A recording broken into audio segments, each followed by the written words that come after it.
Hi guys, मेरा नाम है साहिल खन्ना और आज की वीडियो शुरू करते हैं। सबसे पहली न्यूज़ और बहुत इंपॉर्टेंट बात है, थोड़ी सी हेल्प चाहिए आपकी। इंटेलेक्चुअल इंडीज़ वाले चैनल के ऊपर मैंने एक वीडियो डाली है। बेसिकली मैंने ईवी गाड़ी ले रखी है, मैंने बहुत बार बोला सबको। तो अभी 1 साल कंप्लीट हुआ है, 4,500 किलोमीटर भी नहीं चलाया और उसमें दिक्कत आ रही है। उसकी मोटर ख़राब कह रहे हैं, वो कह रहे मिसहैंडल कर दिया, पता नहीं उनकी तरफ से। अभी सर्विस के लिए गई थी, सर्विस के बाद मिसहैंडल्ड हो गया। तो वही 26 लाख रुपए की गाड़ी है, वो मजाक तो है नहीं, सिर्फ इतने किलोमीटर चलाई हुई है। तो अब एक बार वो वीडियो देखना प्लीज़, अगर हो सके तो उसको शेयर करना यार, ताकि एमजी के टॉप लेवल के जो लोग हैं उन तक वो वीडियो पहुंच पाए, ताकि कोई एक्शन हो पाए और जल्दी से चीज़ें रिजॉल्व हो पाए। आज तीसरा चौथा दिन हो गया मेरे को घर पे बैठे बैठे, क्योंकि ऑफिस से मैं लेट निकलता हूँ। लेट एक्सपेक्ट नहीं कर सकता, कैब मिले या कुछ भी मिले, तो मैं फंस के रह गया हूँ। तो चलिए न्यूज़ पे आते हैं। सबसे पहली न्यूज़ है एलॉन मस्क की। तो अभी एलॉन मस्क वर्सेस ट्विटर चल रहा है। एलॉन मस्क ने ट्विटर वाली डील कैंसिल कर दी है।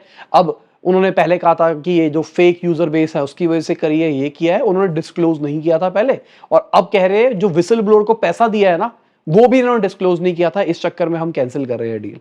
तो बेसिकली जिनको नहीं पता ये सारी चीजें कैसे चलती है, तो अगर मैं आपकी कंपनी खरीद रहा हूं या कि आपकी कंपनी में इन्वेस्ट कर रहा हूं, तो एक पूरा लीगल डॉक्यूमेंट बनता है कि आपने क्या किया है, क्या नहीं करा, किसकी लाइबिलिटी है, किसको कितने देने हैं, करेंटली अकाउंट में कितना पड़ा है, किसका पूरा पूरा एकदम जितनी भी चीजें होती है वो सारे डिस्क्लोज करते हो आप।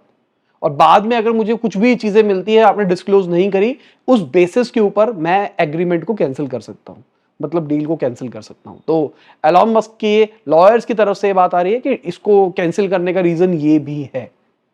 और अगर किसी को टेक्निकल तरीके से जानना है स्टार्टअप की दुनिया के अंदर ये कैसे काम करता है, तो मैंने एक फाउंडर अनफिल्टर्ड किया था लूथरा एंड लूथरा के पार्टनर के साथ में, तो वो देखना पारिक जी के साथ में, और बहुत बढ़िया उन्होंने बताया है। पूरा पूरा टेक्निकल वीडियो है थोड़ी सी, पर स्टार्टअप वालों को शायद मजा आएगा वो जानने में। अगली खबर टाटा ग्रुप की है। तो वो आईफोन भी बना सकती है इंडिया के अंदर।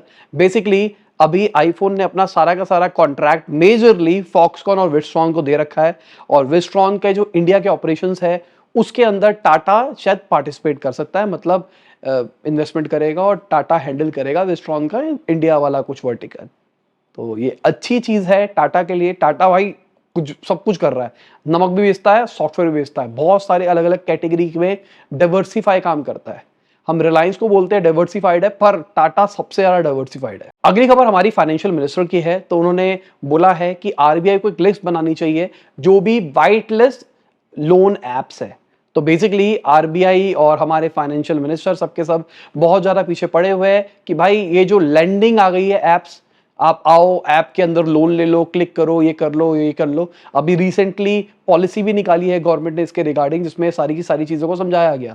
तो गवर्नमेंट इस बार क्लियर है, गवर्नमेंट कह रही है कि भाई अभी पहले लिस्ट निकाली थी कौन सी ऐप को टोटली बैन किया है, पॉलिसीज भी निकाली गई। अब गवर्नमेंट कह रही है आरबीआई वालों एक प्रॉपर लिस्ट बनाओ कि कौन सी ऐप से आप लोन ले सकते हो। और जेन्युइन चीज ये है, कौन सी बैन है की जगह अगर लिस्ट बनाई जाए कौन सी है, बाकी सारी बैन है बाय डिफॉल्ट, तो ये सही है। तो ये क्रेडिट पॉलिसी क्या है, कैसे काम करती है, क्या इसके ऊपर कोई वीडियो चाहिए डिटेल के अंदर, क्योंकि मैं सोच रहा था इसके ऊपर भी वीडियो बना दूं इसी चैनल के ऊपर, क्योंकि आप देख रहे हो कुछ वीडियोस अलग अलग टॉपिक्स पे भी आएगी इस चैनल के ऊपर।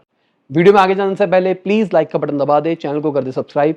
मैं ऐसे ही बिजनेस न्यूज लाता रहता हूँ।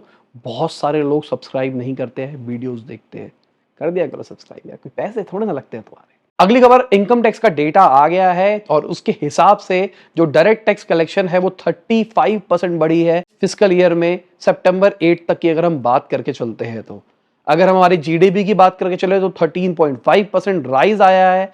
अगर हम पर्सनल इनकम टैक्स की इंडिविजुअल बात करते हैं तो वो 25.95% बढ़ा है। और अगर हम पर्सनल इनकम टैक्स की बात करके चलते हैं तो वो 44.37 बढ़ा है, और कॉर्पोरेट इनकम टैक्स 25.9% बढ़ा है। तो ठीक है, ग्रोथ आ रही है, पर जहां से मैंने पढ़ा वहां पे ये कहा जा रहा था ये कंसर्न्ड है ग्रोथ रेट, ये कंसर्न्ड है, मतलब पिछले साल से इतना परसेंट 25-30% राइज आ रहा है, ये कंसर्न्ड है। ऐसा क्यों, मेरे को समझाओ नीचे कमेंट सेक्शन में। अगली खबर, गवर्नमेंट ने क्लैरिफाई किया कि गवर्नमेंट ने राइस को क्यों रोका है। अभी रिसेंटली गवर्नमेंट ने कहा कि राइस के ऊपर हम टैक्स लगा रहे हैं और जो टुकड़ा चावल होता है वो बाहर बिकेगा ही नहीं, उसको एक्सपोर्ट को टोटल बैन कर दिया है। इसका रीजन क्या है, दो टाइप की फसलें होती है, एक होती है खारिफ, एक होती है रावी। जो खारिफ सीजन होता है उसके अंदर कम सोइंग हुई है इस बार, जिसके चक्कर में कहा जा रहा है आउटपुट कम निकलेगा। अगर टोटल राइस प्रोडक्शन की बात करके चले जून से जुलाई के अंदर 2021-22 के अंदर, तो वो $130.29 मिलियन थी। अगर हम फाइनेंशियल ईयर 21-22 की बात करके चले, जुलाई से जून के क्वार्टर के अंदर, तो हमने 130.29 मिलियन टन राइस प्रोड्यूस किया, और अगर पिछले साल से कंपेयर किया जाए तो 124.37 मिलियन टन किया। तो यहां पे देखा जाए तो ग्रोथ तो आ रही है, पर अभी के टाइम पे उनको क्या लग रहा है कि सोइंग कम हुई है, मतलब कम डाला गया है तो कम आउटपुट निकलेगा, तो दिक्कतें आ सकती है। इस चक्कर में कंट्रोल करने के लिए किया जा रहा है। और कम क्यों किया गया है? क्योंकि लैंड रिड्यूस हो गया है। अगली खबर हर्षा इंजीनियर्स के आईपीओ की है। तो प्राइस बैंड सेट किया गया है 314 से 330 रुपीस। 14 सितंबर को आईपीओ निकलने वाला है। 13 सितंबर को एंकर लिस्ट आ जाएगी, कौन से एंकर इन्वेस्टमेंट है इसके अंदर। 16 सितंबर को क्रेडिट हो जाएगा अलॉटीज के अकाउंट के अंदर, और 16 सितंबर तक ही लोग अप्लाई कर सकेंगे। 23 सितंबर तक ये डीमेट अकाउंट में आ जाएगा, और 16 सितंबर को ही मार्केट डेब्यू हो जाएगा। अगली खबर पीवीआर की है। तो वो 11 अक्टूबर को नॉर्ड लेगा अपने शेयर होल्डर से, जो लोग हैं कि जो उनको आईनॉक्स को खरीदना है उसके रिगार्डिंग। तो जिनको नहीं पता, आईनॉक्स और पीवीआर का एक कोलैबोरेशन होने वाला है बहुत जल्दी। तो ये दोनों अगर मिल जाएंगे तो बहुत बड़ा मार्केट शेयर बना लेंगे, और एक अच्छी चीज रहेगी इनके लिए।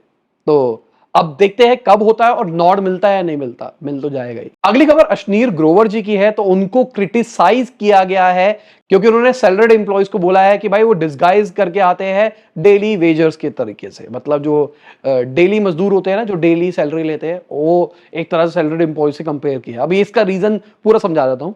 जो ईज माई ट्रिप वाले को फाउंडर है प्रशांत पिट्टी जी, फाउंडर अनफिल्टर्ड में भी आ चुके हैं। व्यूज कम है, जरूर देखना। कई बार मुझसे व्हाट्सएप पे वो पूछते हैं, यार बता यार मेरे पे व्यूज कम क्यों है, क्योंकि लोग उनको जानते नहीं थे, अब तो जानते हैं, अब जाके देखा हो। बहुत अच्छी बातें बताई, उनकी स्टोरी बहुत ही ज्यादा इंस्पायरिंग है। तो प्रशांत जी ने एक प्रॉब्लम लिखी, उन्होंने बताया कि लोग आते हैं, अप्लाई करते हैं, और लास्ट मोमेंट में मना कर देते कि हम नहीं कर रहे, ये जॉब की बात चल रही है। तो ये एक प्रॉब्लम है इंडिया के अंदर ना, बिजनेस के लिए प्रॉब्लम है। अगर आप नौकरी कर रहे हो तो शायद आप इस चीज को नहीं समझोगे। एज अ बिजनेस समझो कि हमने एक्सपेंशन प्लान बना रखा है, हमको कंपनी ग्रो करनी है, उसके लिए हमको 50 की होल्डर्स चाहिए जो उन वर्टिकल्स को अलग अलग देखेंगे। ठीक है, तो हमने एक एचआर टीम रिक्रूट करी या फिर कुछ भी किया, हमने उन 50 लोगों को हायर किया। अब 50 लोग हायर हो गए हैं, कल से ज्वाइनिंग है, रात को कोई मेल करके कह दे कि भाई हम नहीं आ रहे, और 50 में से एक का दुक्का मना कर दे तो समझ में आता है। अगर 50 में से 20-30 मना कर दे तो क्या है?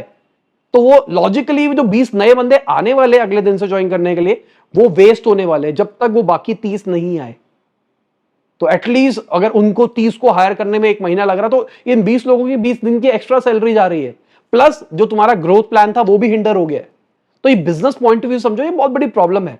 तो मेरे हिसाब से अश्नीर ग्रोवर जी को भी इस चीज की प्रॉब्लम आई होगी, और उन्होंने वही, जो उनका स्टाइल है सीधा सुना देते हैं, उन्होंने वही सुना दिया। अब लोग क्रिटिसाइज कर रहे हैं, तो पिछले टाइम से बहुत क्रिटिसिज्म तो चल रहा है। लोगों का काम कुछ नहीं है, नेगेटिविटी फैलाओ और अपने जजमेंट डालो मार्केट में, कि तुम जिस चीज को समझते भी नहीं उस चीज पे जजमेंट डालते हैं लोग बाइकआउट ब्रह्मास्त्र और पिक्चर देख के रिव्यूज डाल रहे हैं। मतलब मजाक ही चल रहा है यार। मतलब ऐसे लोग हैं जो कि पहले बोल रहे थे बाइकआउट ब्रह्मास्त्र, उसके बाद में पिक्चर देख के आ रहे हैं और रिव्यू डाल रहे हैं, बहुत बेकार पिक्चर, बाइकआउट ब्रह्मास्त्र। ये क्या मतलब है? खुद तो देखा है, दूसरों को मना कर रहे हो। ये तो बहुत गंदी। मैंने एक का वो भी देख रहा था, एक रिव्यू वाला चैनल होते हैं जो लोग बाहर से निकलते हैं उन सबका लेते हैं, कहता है पिक्चर तो ठीक ठाक थी पर मैं आप सबको बोलूंगा बाइकआउट ब्रह्मास्त्र। मतलब कुछ भी चल रहा है। अगली खबर महिंद्रा की है। तो वो 16,000 नए लोगों को हायर करने वाला है। फेस्टिव सीजन आने वाला है, उसके लिए तैयारी चल रही है। इससे पहले अगर हम बात करके चले तो पिछले साल उन्होंने 11,000 नए लोगों को हायर किया था, जिसमें से 7,000 तो परमानेंट थे। तो अच्छी चीज है, लोगों को हायर डिलीवरी के लिए किया जा रहा है ताकि वो लास्ट माइल डिलीवरी कर सके और आपको ऑन टाइम प्रोडक्ट पहुंचा सके। अगली खबर वाव मोमोज की है। तो उन्होंने 125 करोड़ रुपीस रेस किए हैं 2125 करोड़ की वैल्यूएशन के ऊपर अपने सीरीज डी राउंड के अंदर। आपने उनके मोमोज खाए या फिर नहीं खाए? मेरे को थोड़े से एक्सपेंसिव लगते हैं पर एक दो मोमोज इज गुड। मतलब उनको जो स्पाइसी वाला है ना, वो नाम भूल गया, पैन फ्राइड वाला, स्पाइसी शेजवान वाला, वो अच्छा है। ठीक है, बाकी सब ठीक ठाक है। मतलब पर ओवर प्राइस है मुझे ऐसा लगता है, क्योंकि मैं शायद दिल्ली में रहता हूँ और मैंने बहुत जगह के मोमोज खाया और बहुत कुछ खाया है, तो मुझे शायद थोड़े से ओवर प्राइस लगते हैं।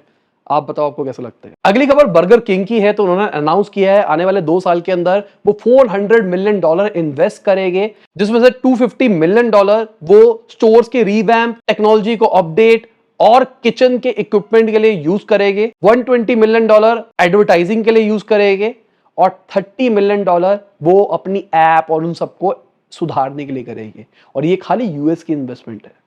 बाकी इनकी ऐप अब तो बेटर हो गई है, पहले बहुत ज्यादा दिक्कतें देती थी। बाकी मुझे पर्सनल लगता है ये मैकडी, बर्गर किंग, ये भी स्टैंड अलोन जो ऐप्स है ना, इनमें दम नहीं है अभी उतना उस लेवल का, जो लेवल का एक्सपीरियंस हमको जोमेटो, स्विगी वगैरह में मिलता है। अगली खबर रिलायंस की है।